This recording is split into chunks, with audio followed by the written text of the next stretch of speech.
Amigos, voy regresando del cine y acabo de ver The Marvels y les quiero compartir mi opinión porque si ustedes ya vieron múltiples videos en la plataforma donde les dicen que esta película es mala, esa realmente es una idea muy genérica que de hecho a mí me desconcerta y me enoja un poco porque les quiero hablar principalmente los temas de importancia de The Marvels, porque esta película no debería pasar tan desapercibida del ojo de los fans del UCM o MCU. Para empezar, les quiero mencionar los puntos meramente positivos que encontramos al ver esta película.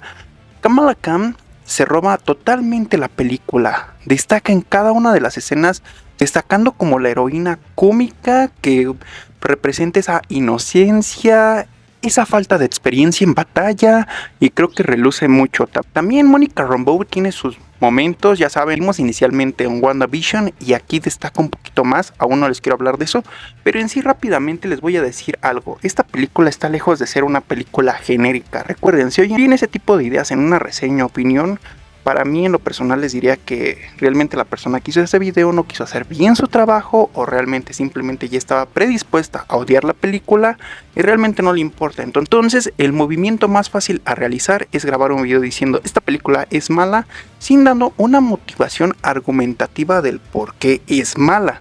Bien, rápidamente para no entrar en materia de spoilers, y no porque no quiera, porque por eso es este video, sino porque pues realmente no darle importancia a explayarme en algo muy negativo, les voy a decir rápidamente en qué consiste la trama de la película. Bien, la película inicia en el planeta MB418 me parece, mostrándonos a Dar-Benn y a todo su séquito de seguidores, aliados a los que comanda. Esta es la villana principal de esta película, la principal antagonista, y sus motivaciones principales son porque hace muchos años, alrededor de 30 años, la Capitana Marvel llegó a su planeta a destruir la inteligencia artificial que había jurado destruir en la primera película de Capitana Marvel, porque recuerden que esta es una secuela directa, pero pues el protagonismo es dividido, y pues destruyó la inteligencia artificial. El lado negativo de esto es que causó que los recursos de ese planeta pues fueran realmente escasos, motivando a la creación de esta villana principalmente. Entonces ella encuentra el otro brazalete que es similar al de Kamala Khan y gracias a esto le va a permitir abrir saltos de tiempo, pero no como los de Guardianes de la Galaxia. Si recuerdan que cuando usaban sus naves hacían saltos de tiempo, no de ese tipo de saltos no, sino saltos de tiempo tipo espacio temporal, los cuales pues se van a abrir como una especie de agujeros negros a lo largo de todo el espacio. La motivación principal es utilizar este tipo de portales, agujeros y demás para robarse los recursos de otro planeta y pues claro, rescatar al de ella. Y pues esas son sus motivaciones a lo largo de toda la película. Para activar el brazalete que ella encontró, pues realmente esto genera que se conecten los poderes de las tres superheroínas protagonistas de esta película. ¿Por qué? Porque cuando se abrió el salto de tiempo, ya cuando avanza un poquito más la trama, la Capitana Marvel toca la energía de ese salto de tiempo y pues en otra escena vemos como Monica Rambeau toca la energía de otro salto de tiempo y esto genera que se conecten entre sí sus poderes, la energía y bla bla bla. Y de Kamala Khan pues no, porque ella tiene el otro brazalete que pues igual sirve para abrir saltos de tiempo, pero pues recuerden que ella le da sus poderes. En sí se conectan porque pues las tres están rodeadas de la misma energía proveniente de sus poderes y demás, y eso las hace cambiar de espacio-tiempo, cambiar entre sí en el momento y lugar donde se encontraban entre una y otra. Ya después de que se conocen un poco más, estas intentan dominar o controlar este tipo de poder o cosa que aún no pueden controlar, entrenan para usarlo a su favor y ya saben tratar de detener a la villana.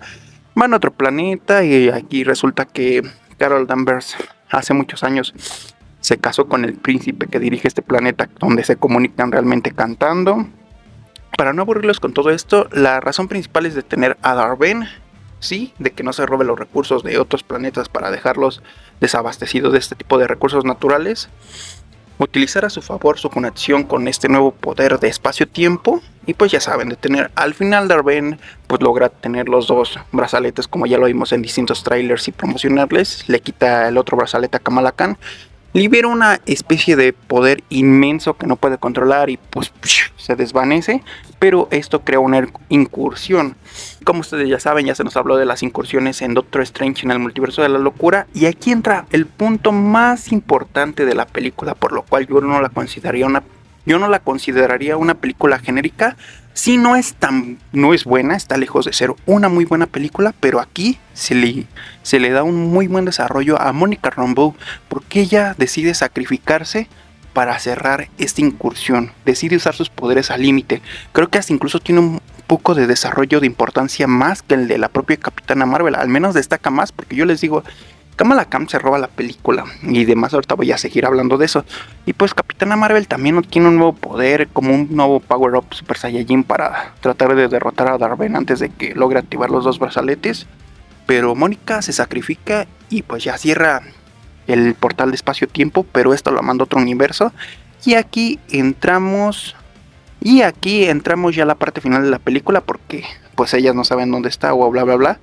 Pero aquí entra la parte principal de la película. Al final, bueno, ya que Dar-Benn se desvanece y todo eso, se cierra la incursión y demás, esta Kamala da paso a la iniciativa Vengadores Jóvenes o Young Avengers, porque tiene una tableta especial que sacó por ahí, una tableta muy tecnológica al estilo de Tony Stark, y de repente aparece en el departamento de Kate Bishop, sí, la chica de la serie de Ojo de Halcón, y le dice: hey, con las mismas palabras similares a cuando Nick Fury intentó reclutar por primera vez a Tony Stark, se siente como un homenaje, algo muy similar. Le dice palabras similares y le dice: hey, vengo a hablar de la iniciativa Young Avengers. Y pues ya desconcertado un poco, pero pues da paso y le dice, por cierto, ¿sabías que Ant-Man tiene una hija? O sea, ya tenemos a las 3 superheroínas, espero que el equipo esté más equilibrado.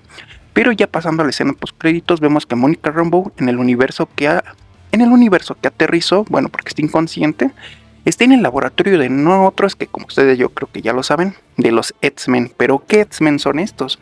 Pues recuerdan que en la película de X-Men Días del Futuro Pasado, Wolverine arregla un universo, pues es este universo, es esta línea del tiempo, y en esta se encuentra con su mamá, que aquí es una especie de Capitana Marvel que se llama Binary o Binaria, no sé cómo lo quieran ver. En los cómics esta es una variante de la Capitana Marvel, pero con un power up super dotado, o sea, poderes más inmensos. Aquí yo creo que la van a nerfear porque si ya han oído de que Loki y la TVA van a buscar Avengers Prime en Khan Dynasty o Secret Wars, pues yo creo que la Capitana Marvel Prime va a ser la de Carol Danvers, la de Brie Larson, pero pues, y la van a nerfear a esta, la morenita, pero pues imagínense, Mónica se sacrificó para cerrar la incursión, y en la escena post créditos le dan desarrollo aún más a su protagonismo, cosa que les digo que la que sale no mal parada, pero que se siente con menos desarrollo, y de hecho se supone que es la principal heroína dentro del desarrollo de la película, es Carol Danvers,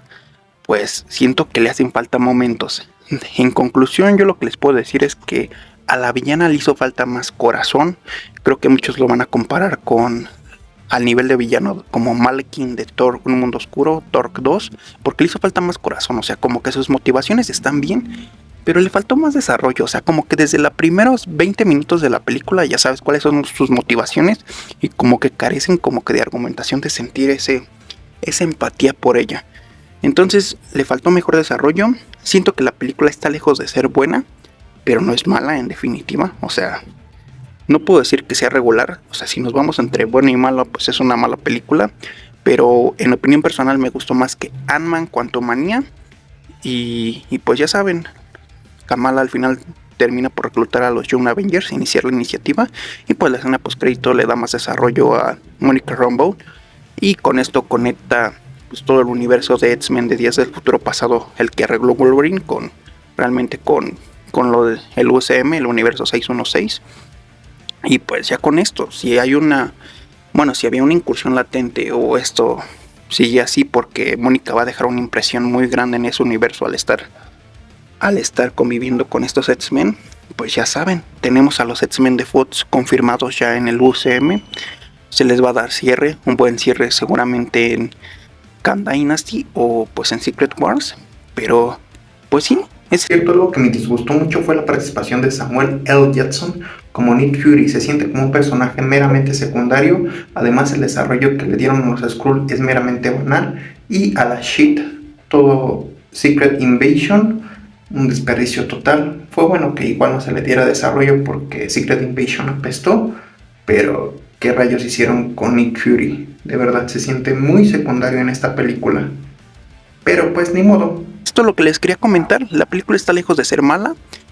Y si alguien les dice que es mala solamente por decirles mala o aburrida, es una opinión muy genérica. Nos vemos en un siguiente video.